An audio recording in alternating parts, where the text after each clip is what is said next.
పోషించినటువంటి గౌరవనీయులు విశ్వ హిందూ పరిషత్ ప్రతినిధిగా ఇక్కడికి వచ్చేసినటువంటి రాజేష్ గారు, స్థానిక సర్పంచ్ గౌరవనీయులు వెంకటయ్య గారు, భారతీయ జనతా పార్టీ జిల్లా అధ్యక్షులు మిత్రుడు వర్షిత్ రెడ్డి గారు, ఈ మండల శాఖ అధ్యక్షుడు మిత్రుడు నగేష్ గారు, మాల్ అధ్యక్షుడు మిత్రుడు పర్వతాల్ గారు, వేదిక ముందు ఉన్నటువంటి హిందూ బంధువులందరికీ, భారతీయ జనతా పార్టీ అభిమానులకి, ప్రింట్ ఎలక్ట్రానిక్ మీడియా మిత్రులందరికీ ఈరోజు స్వామి వివేకానంద విగ్రహాన్ని ఇక్కడ ఏర్పాటు చేసుకున్నటువంటి సందర్భంలో ఆ విగ్రహ ఏర్పాటులో, విగ్రహ నిర్మాణంలో తెలిసి తెలియక, కనబడి కనబడక, ముందుండి కొద్దిమందిమే కనబడతా ఉన్నా వెనకాలండి చాలా మంది ఈ విగ్రహం ఇక్కడ ప్రతిష్ఠించబడాలని మనస్ఫూర్తిగా కోరుకొని వారికి అందరు ఆ విగ్రహ స్థాపన కోసం సాయం చేసిన ప్రతి ఒక్కరికి పేరు పేరుగా శిరస్సు వంచి నమస్సుమాంజలు తెలియజేస్తున్నారు.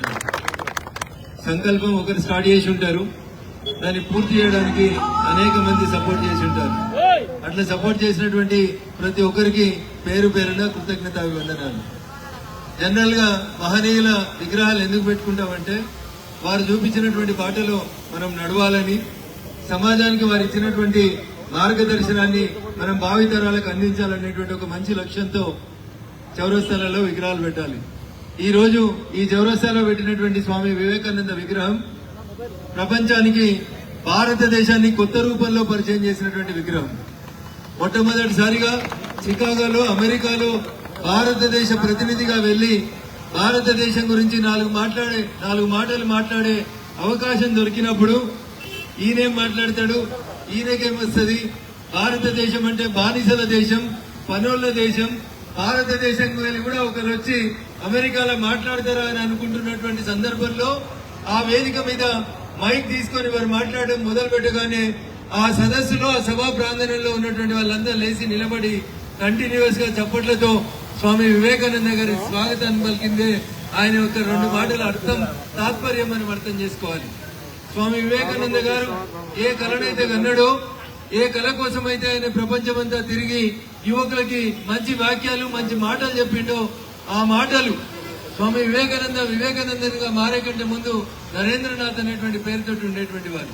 నాటి నరేంద్రుడు కలగన్నాడు ఏమని, నా దేశం ప్రపంచానికి మార్గదర్శనం చేయాలి, నా దేశం భారతదేశం విశ్వగురువుగా ఎదగాలని చెప్పి నాటి నరేంద్రుడు కలగంటే నేటి నరేంద్రుడు, ప్రస్తుత ప్రధాని గౌరవనీయులు నరేంద్ర మోడీ గారి నాయకత్వంలో భారతదేశం ప్రపంచానికి మార్గదర్శనం చేసేంత గొప్ప స్థాయికి ఎదిగిన మాట మనం కాదు, మన అపోజిషన్ పార్టీల నాయకులు కూడా, ఈ గడ్డ మీద పుట్టిన ప్రతి ఒక్కరు కూడా అంగీకరించాల్సినటువంటి విషయం.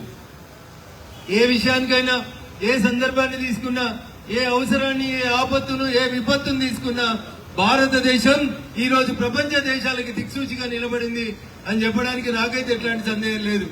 2019 కరోనా ప్రపంచాన్ని భయపట్టిస్తున్నప్పుడు చాలా మంది అన్నారు భారతీయులు శుభ్రంగా ఉన్నారు, భారతీయులు చేతులు కడుక్కోరు, వీళ్ళకి శానిటైజర్లు తెలివాయి, వీళ్ళ దగ్గర ఆక్సిజన్ సిలిండర్ లేవు, వీళ్ళ దగ్గర మాస్కులు లేవు, కరోనా వచ్చిపోయినాక భారతదేశం ఎట్లా మిగులుతుంది, ఎట్లా బతుకుతుంది అని చాలా మంది భయపట్టిరు. అమెరికాలు, చైనాలు మందులు తయారు చేస్తాయి, మనకు మందులు ఎప్పుడు వస్తాయో కష్టమవుతుందని అనుకుంటే ఈ దేశ ప్రధానిగా నరేంద్ర మోడీ గారు ఒక పిలుపిస్తే మన భాగ్యనగరంలోనే ప్రపంచంలో కరోనా వైరస్ కి మందిచ్చి, మన దేశానికి కాదు ప్రపంచంలో ఉన్న 151 దేశాలకి మందించినటువంటి ఘనత ఎవరిది? కరోనా మెడిసిన్ అంటే భారతదేశ శాస్త్రవేత్తలది. నడిపించింది ఎవరు? వాళ్ళని తయారు చేసే దిశగా ప్రేరేపించింది ఎవరంటే మనందరి, ఈ దేశ ప్రజలందరి ప్రియతమ నాయకుడు గౌరవనీయులు నరేంద్ర మోడీ గారు. అందుకనే ఆ నరేంద్రుడు కలగన్నాడు, నా దేశం ప్రపంచానికి మార్గదర్శనం చేయాలని.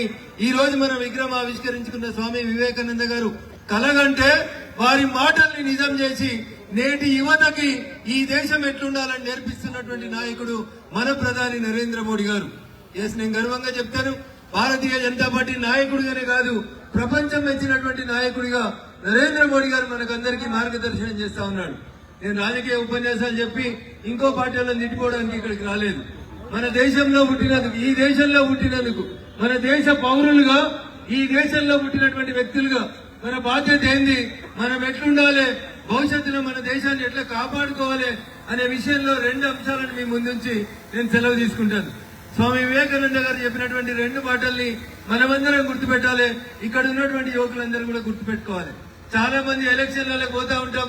సందర్భం వచ్చినప్పుడు, అవకాశం వచ్చినప్పుడు సర్పంచ్కో, ఎంపీటీసీకో, జడ్పీటీసీకో, కౌన్సిలర్ కో పోటీ చేస్తామా తమ్మి అని అడగగానే మన నోట్లకెళ్ళి వచ్చే మొదటి మాట, అన్న ఎదురుగున్నోడు ₹1,00,00,000 పెడతాడట, ఎదురుగున్నోళ్ళు బాగా బలంగా ఉన్నారంట, వాడు 100 కిలోల బరువు ఉన్నాడట అని మన వాళ్ళు ముందే గుండె జారిపోతారు. ఇట్లాంటి వాళ్ళు రాజకీయాలకు పనికిరారు. ఇట్లాంటి వాళ్ళు రాజకీయాల్లో గెలుపుని ముద్దాడలేరు. గెలుపుని ముద్దాడాలంటే ఒకటే ఒక మాట ఉండాలి, ఎదురుగున్నది ఎవడైనా సరే, పొట్టోడా, పొడుగోడా, 6 అడుగులోడా, 3 అడుగులోడా నాకు సంబంధం లేదు. ఈ యుద్ధంలో ఎవరు గెలవాలి? నేనే గెలవాలి, నేనే గెలుస్తానే ధైర్యం ఉండాలని. This is called self confidence.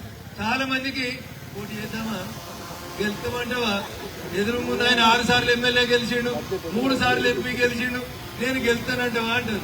ఆయన 6 గెలిచినా 3 గెలిచినా కాదు, నువ్వు నిలబడి నీ శక్తి మొత్తం ఉపయోగించిన రోజు నీ ముంగట నీకంటే తోపు ఎవరు లేదనేటువంటి సెల్ఫ్ కాన్ఫిడెన్స్ తోటి నువ్వు యుద్ధంలోకి పోతే నీ సర్పంచ్ సన్నగానే ఉన్నాడు, చిట్కనే లెక్క. అవునా?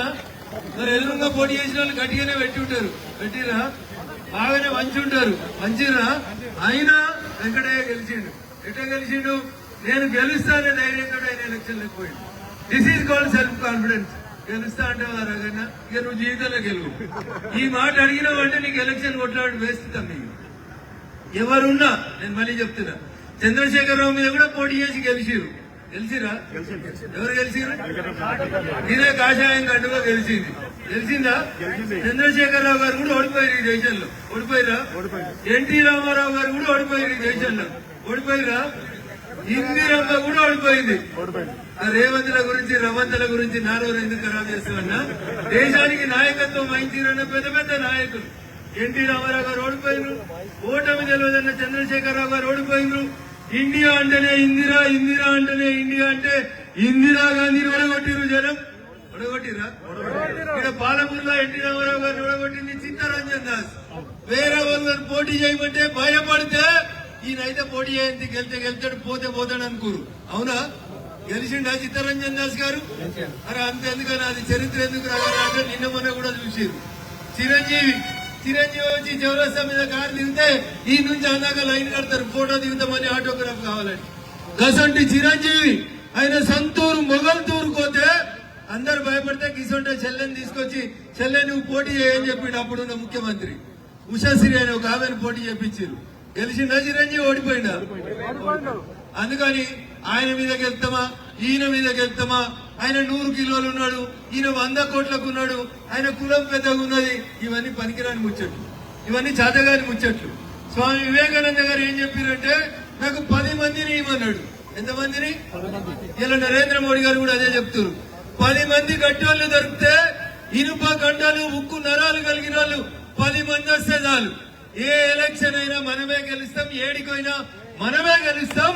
ఇది మన దమ్ము, ధైర్యం అనేది మీకు ఉండాలి. ఈ ధైర్యం లేకపోతే మనం ఏం గెలవం.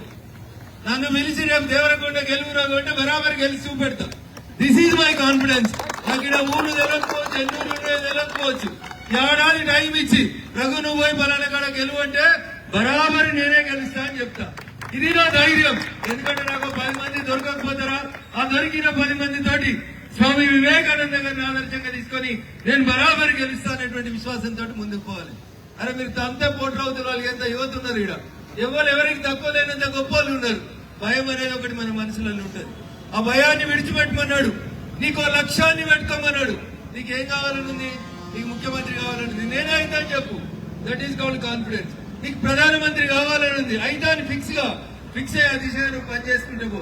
గెలుపు ఆటోమేటిక్ గా నీ ఇంటికి వచ్చి తలుపు పెడుతుంది. ఇది స్వామి వివేకానంద గారు సమాజానికి చెప్పినటువంటి మాట, మా మనలాంటి యువకులందరికీ చెప్పినటువంటి మాట. అందుకని ఆ గొప్ప మహనీయుని విగ్రహాన్ని ఆవిష్కరించినందుకు నన్ను ఇక్కడికి పిలిచినటువంటి మీకు అందరికీ కూడా మరొకసారి శిరస్సు వంచి కృతజ్ఞతాభివందనాలు తెలియజేస్తూ, ఏదో జనవరి 12వ తారీఖు నాడు యువజన దినోత్సవంగా వచ్చి దండేసిపోతాం కాదు. ఈ విగ్రహాన్ని చూసిన ప్రతిసారి రోమాలు నిక్కబడాలి.